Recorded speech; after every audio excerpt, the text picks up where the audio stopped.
Dahil sikreto ang kasalang Mika at Nash Aguas, hindi sila nakapag-invite ng mga guests o bisita at talagang 30 guests lang ang kanilang nasa listahan. Kabilang dito ang kanilang mga magulang, kapatid at pamangkin.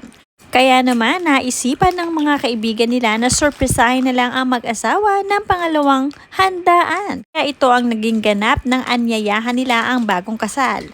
Panoorin at kung hindi pa nakasubscribe, don't forget to click subscribe and hit the notification bell to keep you updated.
Iba nga ang pagmamahal ng mga kaibigan nila Nash at Mika.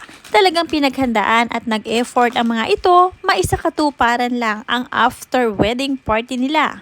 Dito naghihintay ng kanilang mga magulang sa loob para makiselebrate din sa party.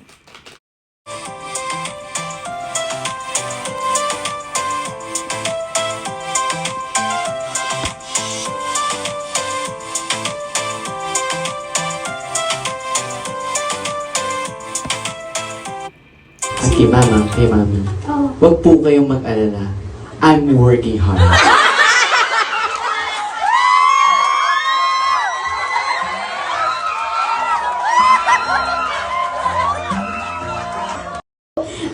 For sport. Kay mami. Huwag po kayong mag-alala. I'm working hard.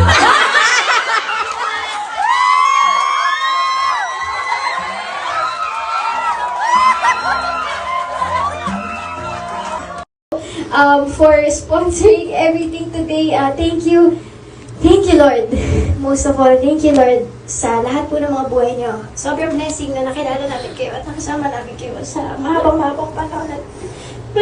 Napuno ng kasiyahan at kung ano-anong ganap ang after party nila. Nagkaroon ng mga pag-games na mistulang naging host ang bagong kasal, habang ang mga guests o mga kaibigan nila ay enjoy sa pangalawang pagkataon ng event ni Nash at Mika.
At dahil nga excited na ang kanilang buong clan, lalong-lalo na ang mga magulang ni Mika at Nash sa kanilang magiging anak, ay hinihiling talaga nila na twins ang maging anak ng mag-asawa.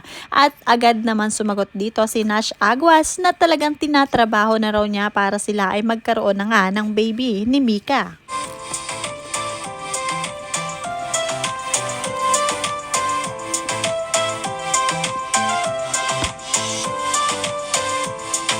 Sa after wedding nga ni Mika at Nash ay napakarami ring nakahandang mga kung ano-anong souvenir na talaga namang napaka-cute.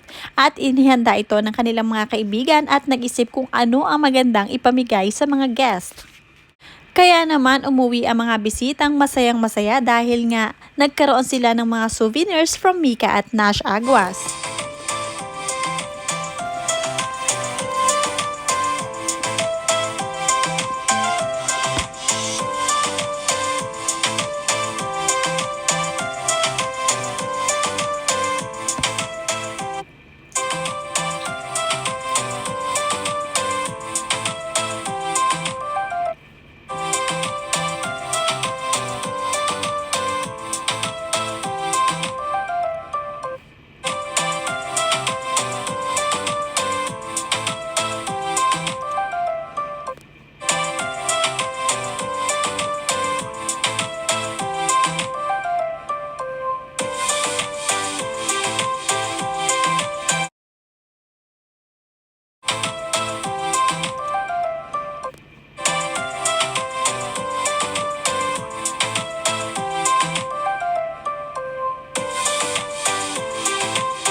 Talaga ngang meant to be ang relasyon ni Mika at Nash Aguas dahil kwento nga ng mag-asawa ay nagkahiwalay na nga din daw sila at nagkabalikan lamang uli in God's will daw. Kaya naman talagang nagpapasalamat sila na talagang sila hanggang huli.